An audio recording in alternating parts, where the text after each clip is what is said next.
Hey guys, this is your host Mike McKinstry. Today's episode is really special. So in the 90s, I was in love with a band called Sponge. Now Sponge had some really big hits in the 90s and they still play some great music today. You guys probably recognize the guitar part right here. It's a super iconic riff, everybody knows this one. And today I want you guys to meet the guitar player from Sponge, Kyle Neely.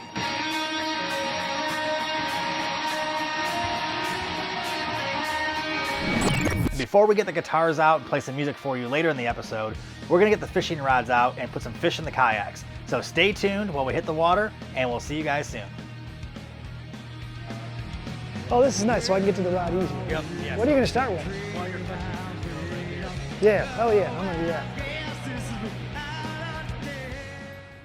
This is Mike McKinstry from Basquatch Hunter TV, and today I'm with a really special guest.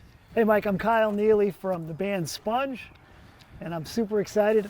Got my life jacket on. We're gonna get some fish today, man. Oh, man. So today we're gonna check out my world in the fishing world, which I know you're a huge fisherman, which is awesome. And then after this, we're gonna check out your world in the music some more. Just get in, right? Yep.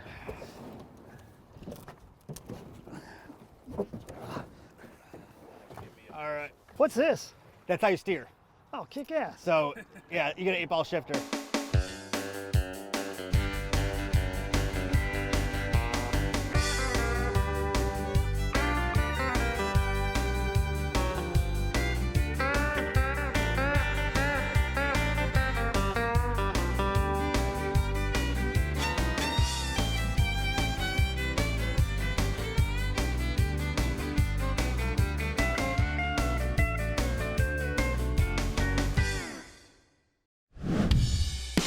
My name is Mike McKinstry. I travel the country with a fishing rod, a kayak, and a camera in search of adventure and one big mythical fish that we call the Basquatch.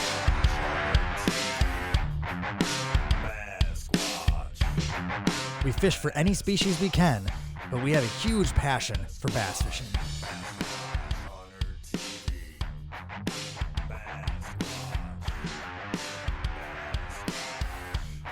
Along our travels, we look for adventure, exploring, and new ways to catch fish and have as much fun as we possibly can. That's a good bass, Dad.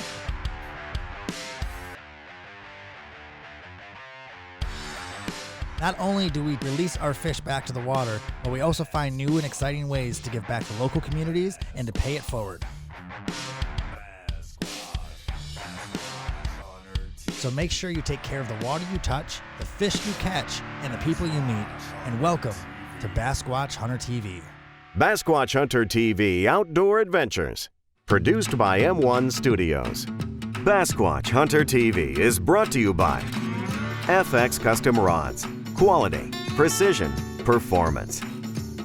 Feel Free Kayaks, Three Waters Kayaks, Yak Gear, Railblazer, Hold Everything, Abu Garcia, Fish to Win, Berkeley, your fish, our science.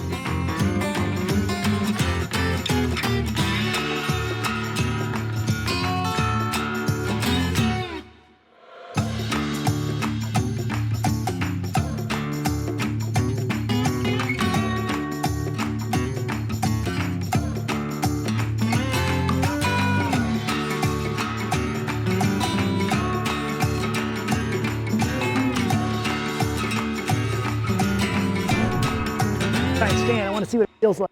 All right, hold on, get it on camera. Hell yeah. Yeah, if you just keep a wide stance, then you're fine, yeah?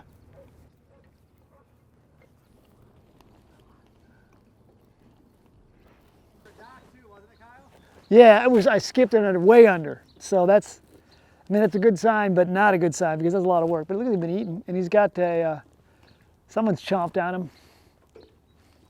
So I don't know. All right, here he goes. Bye, fella.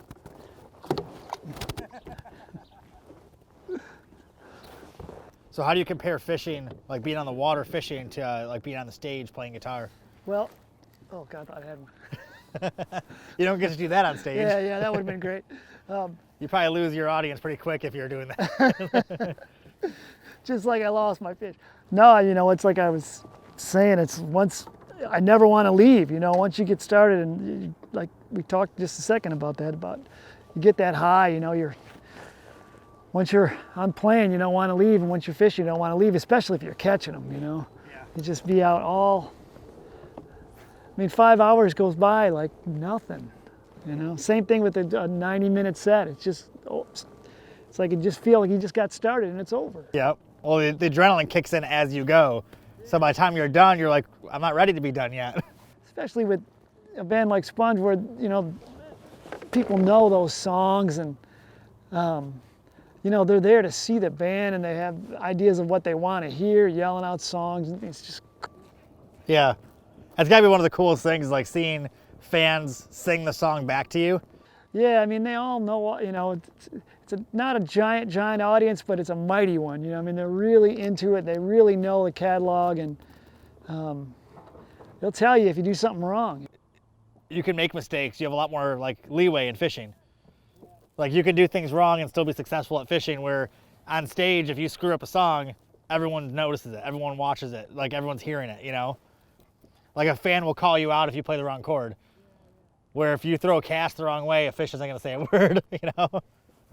I like the speed of, or the lack of speed, I guess, of fishing versus music sometimes though. Yeah, I mean, I do.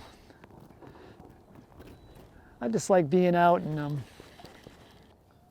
That's why I told you, like on the phone, I thought it was really funny how like you do for a living what I do for a passion that I wish I could have done for a living when I was younger. And then you do for a passion what I do for a living. you know, there was a time where I thought, what would it be like to do this for a living? You know, I mean, just get a shot. It's just too much. I'm already doing something dumb enough, you know, to turn it around and. Well, you know, the odds of being a famous or a professional musician, I guess, are probably just as hard as the odds of being a professional fisherman. Yeah, just finding your niche, and you got to find your niche, I guess, in fishing, or start winning, one or the other, right? Yeah.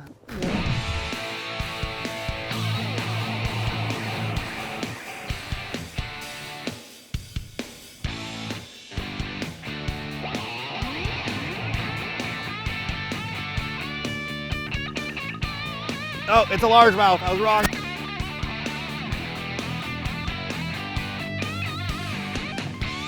It's a largemouth. Yeah, it's a nice one.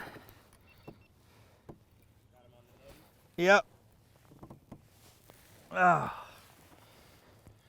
Nothing huge, but yep. It's not bad. Yeah. It's a nice largemouth though. I actually saw this guy cruising along the weeds right here.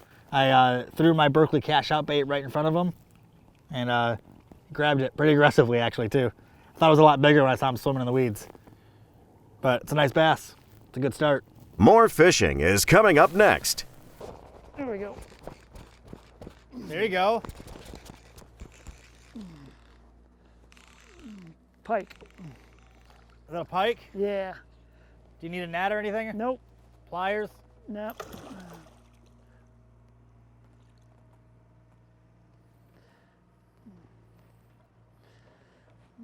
Look at that. Handle him like a pro. There we go. Oh, there we go.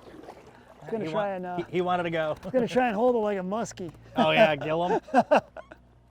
Well, yeah, I guess it's an interesting story. I don't know. Well, like were you in a band already and then they just Yeah, I mean, I was in a band with Andy.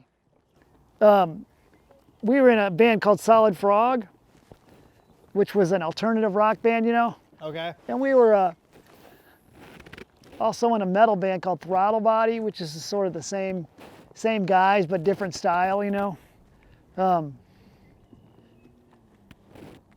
And we just were working with Tim Paddle and his brother, who's produced those records, those Sponge records. But we were playing in a cover band with the drummer in Sponge. And so the drummer for that band was playing with us. We've been kind of messing around with some things, and then I guess both guitar players just kind of quit and Sponge at different times, but there was just this opening for two players.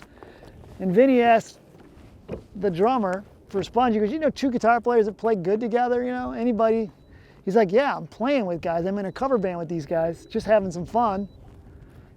And he goes, well, And he knew who we were, so he goes, yeah, have him come out and we try it out. And actually, we didn't even try out. We had the gig because he had a tour for 3 weeks set up and he didn't want to cancel it. So we knew we were doing that tour no matter what happened. So we just kind of practiced, got ready, and did the tour, and I thought that would be it, but now it's like 18 years later. There we go.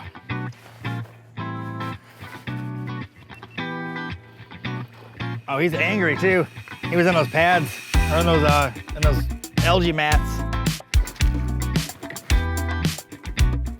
Oh, there we go. That's not a bad fish at all. No, little short fat bass. Ah. A little chunker though, look at him. Yeah, there's a lot of pike out here, that's why. That guy was so mad at me.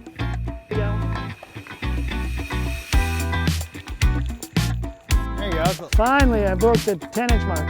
Yeah, it's a little bass. That's a pretty one though. Here we go. Do you know the difference between fishing and playing guitar? What's that? You can't tune a fish.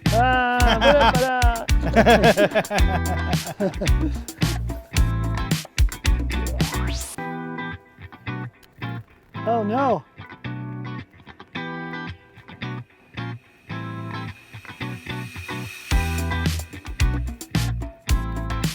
Here we go.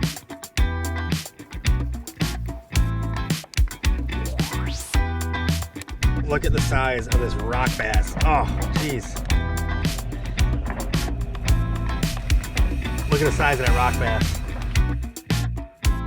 That's a good sized rock bass. I just hit that jig. Bass? Yeah.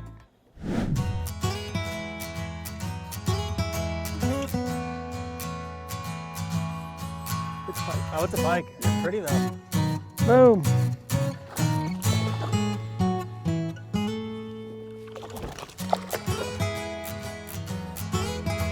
I'm not filming it too.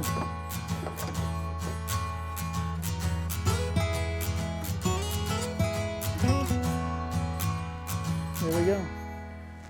Monster.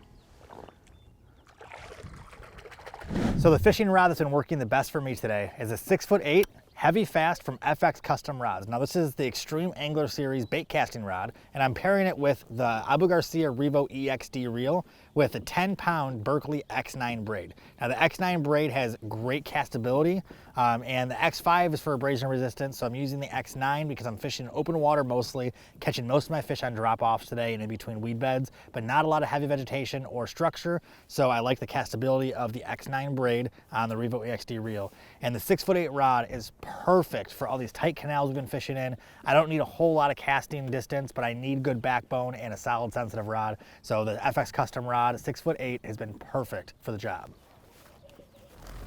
What do you think of the whole experience of being out on the kayak fishing? And Well, it's definitely different from, you know, my bass boat, but man, there's so much more access.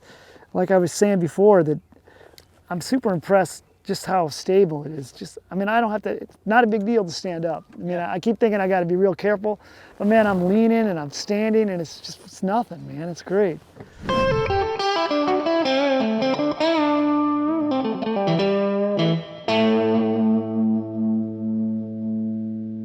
all right, we had a great time on the water. We both caught plenty of fish. I think I might have caught the bigger fish. Yep. I'm not sure, but you definitely caught the most.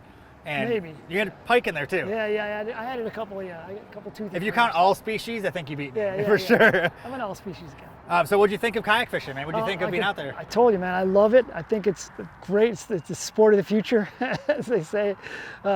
Yeah, I really like it. I was surprised how easy it is to stand on it and fast. It's just, God, it's something Well, it was super nice that you knew how to fish already too. So yeah. Moving on to the next part after the commercial guys, we're gonna go into his world, and I'm not sure what we're gonna get into here, but I definitely am not gonna be in my element 100%, and I'm pretty sure you're gonna outdo me in that world. So we're gonna get together, we're gonna see his studio and see what he does behind the scenes, and hopefully play some guitar together. But it's a great time, man. Thank you so much for being out here. Thanks for having me, man. I appreciate and it. stay tuned, guys. There's a lot more coming up.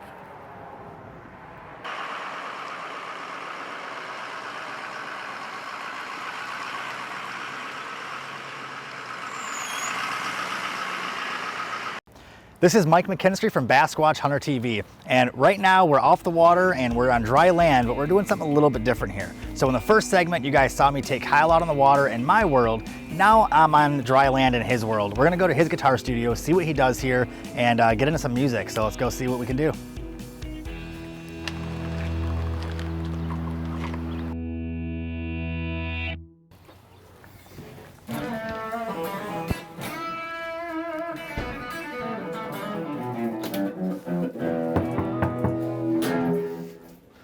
Oh, hey, Kyle. Hey. How you doing, man? Good to see you, Mike. Yeah, good to see you. I walked in with something different than fishing rods this time. Yeah, you ever try and cast one of these? Yeah, I'm not sure how it's gonna work, but I'm excited.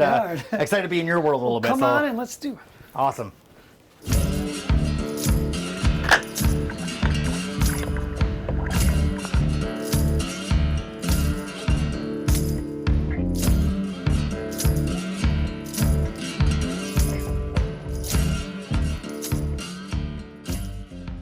So this is an awesome space you have here. It's like really welcoming. It inspires music. Like Yeah. everything around here inspires Like music. I always say, it looks like a dentist office in the waiting room, and it's a rock room in here. Yeah, well, you have to Yeah. have that vibe, you know? You have to Yeah. have everything surrounding you that inspires you to be creative. Like, what do you do? Do you mostly teach in here? Or like, what's Yeah, your... almost all lessons. I did some recording early on, but not so much anymore. There's a giant recording studio across the street. But yeah, here I just do mostly lessons, you know, from everything from 7 to 70, I always say, you know, the ages. But I do ukulele, bass guitar, acoustic guitar. I carry about 55 students, so That's a lot. It's a lot of different styles, a lot of different ages, and yeah, that's what I do. So you prefer to be in this room with your guitars or prefer to be on the water with your fishing rod the most? You know what? It depends. You know, sometimes I miss it, but then other times I feel like, sometimes when I'm here, I feel like being on the water. Yeah. Sometimes when I'm on the water, I go, man, I really got a lot of work to do. Yeah. I gotta get back. That's how Yeah. I'm the opposite, where I'm on the water, I'm like, man, I need to go home and relax and play my guitar. Or, Yeah. you know, because my fishing is my work and your music is your work. So Yeah. your escape is what my job is and my escape is what your job is. So Right. it's kind of like, we pretty much switch, you know? Yeah, So yeah, it's kind of a cool, sure. cool little reversal thing there, I guess. So I wanted to ask you, so one of the biggest songs from Sponge, from your band, Yeah. I think is one of the coolest guitar riffs in the 90s. I really do. Like it was always in my top 5 up there with, like, you know, Bush and Stone Temple Pilots, and there was always that Plowed riff, you know? well- And I wanted to see if you could teach me how to play it. I think it'd be really cool if I could. Yeah, I sure can, you know, and this riff was written by Mike Cross, and it certainly is a great, I believe, if I'm not mistaken, that Vinny Dombrowski wrote this tune hand shoveling snow, you know. So technically it was plowing snow is what the song is right. about. I mean, you know, he had the whole thing, and he had it worked out, and they went up to the Loft recording studio with Tim paddling. They just put it together real quick, you know, just one night, just did the riff. The song was written, and I believe Mike Cross put this riff, inserted that in there as a beginning thing. I'm not sure exactly how the whole thing Just was. hearing that riff alone just takes me back Yeah, to, all like, it you takes know, is that, right? like 94, 95, Yeah. and I'm like, man, I remember when I first heard that riff. Could be named that tune. It's If so I hear iconic. that, I know exactly. It's either Pride and Joy or Yeah, exactly. Exactly, yeah. or Plowed. Yeah, and the way it is just it's very one-y. Speaking of rhythm, right? Yeah. One-y and a two, da da da da da da da da da. So,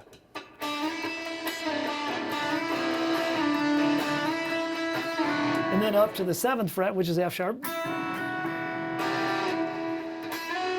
And then up to G. And then the open E string and the B string, yeah. okay, open E.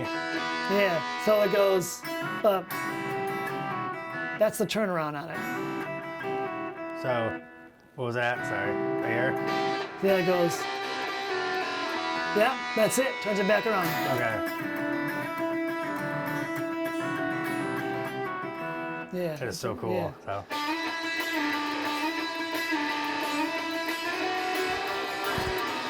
Yeah. There? That's Yeah. awesome. I have like a piece of my own history now into this. I've never, so I used to learn all This the is songs going better as than a our kid. fishing day went. It is. It's like catching more fish. So like, what's one of the coolest tours you've been on? Well, you know, I could say for sure, you know, all the Summerland tours were always a lot of fun. Art from Everclear always puts one together every year, except in the last couple of years. Obviously, last year was a tough time. But this is 2013, and that is with Everclear Live and a band called Filter. And then this is 2016. That's Sugar Ray headlined that one, I believe. And then Everclear and then Lit was on that one as well. Those had to be such fun tours. Yeah, I mean. And those bands were all like big at the same time that, you guys were big. You guys were all in the same thing. It is? It's nice because you could play the bigger venues because it's like a, strength in numbers kind of thing. A lot of people come out to see all those bands. Let's jam a little bit, man. I want to be in your world a little bit and see what it's like. Well, I don't know what you want to jam over. Look at you were playing in. Here. You started this one, so here.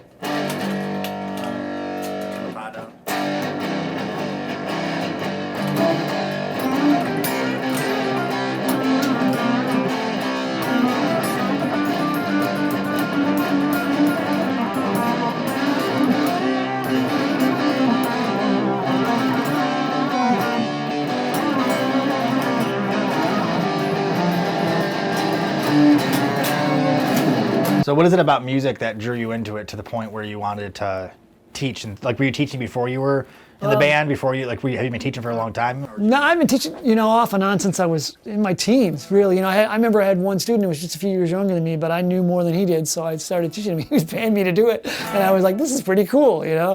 So slowly but surely, just kept over the years would build up, and then I think I started at Music Villa. There was a store there in Farmington Hills. You familiar with that place? Yeah. And someone gave me they quit teaching and I took all their lessons. So that was kind of like eye-opening to have all of a sudden 25 students, Yeah. And then from there, I just, I was in school too doing classical guitar. So when I finished my degree, then I was able to work at community colleges and stuff like that. So I've been working at Washtenaw for almost 20 years. Oh, wow. Yeah, so you've been teaching the whole time you were in the band? Yeah, always off and on, yeah. That's kind of cool though, because that shows like that you have the passion for sharing your passion. You know what I mean? Yeah.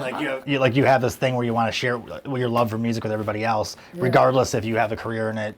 Like when you're on tour, you're not teaching, obviously.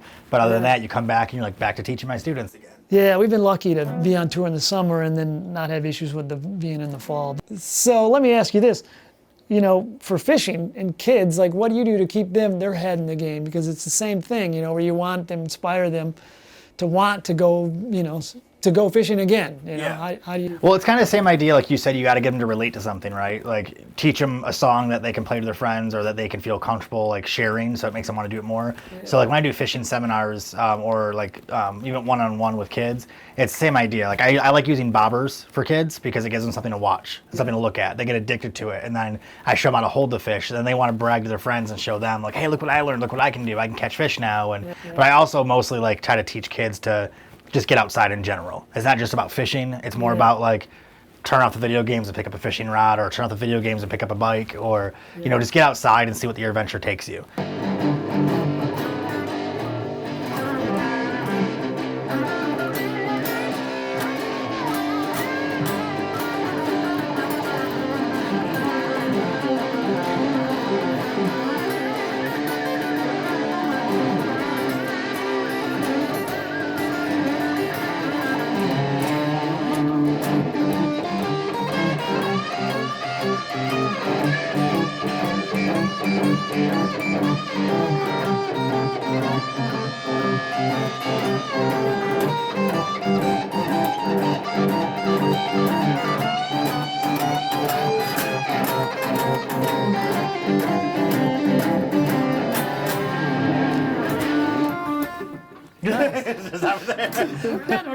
My fingers turn. I don't do this every day like you do. That's awesome. Well, thanks for showing me your world, man, and getting to jam with you is super cool.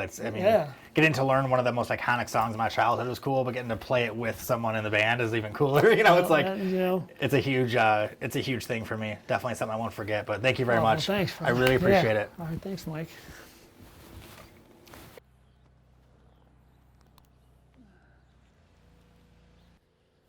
Ooh, got a little wobbly there. You can't play trumpet at a bonfire. Like you can't like someone's not gonna be like, hey, play Not Alice in stay. Chains. You know, like you can't take requests on a trumpet really. You know what I mean? So I switched to guitar. Yeah, I mean you could, I guess. Well, when I first started there, man, I was like, oh man, they're gonna figure out I don't know what I'm doing. Like That's the artist fear. I know. Anyone who's an artist, I just period. Go, what do you mean? But this is what I know how to. This is the only thing I know how to do, and I'm worried that they're gonna find out I don't know what I'm doing. I'm not this, but I've got the whole class plan. I know what I'm doing. That's what I'm here for. You know the funny part is like you're But you totally just can't- qualified to do it, but in your head You you're just not. can't get out of your own head. Yeah, yeah.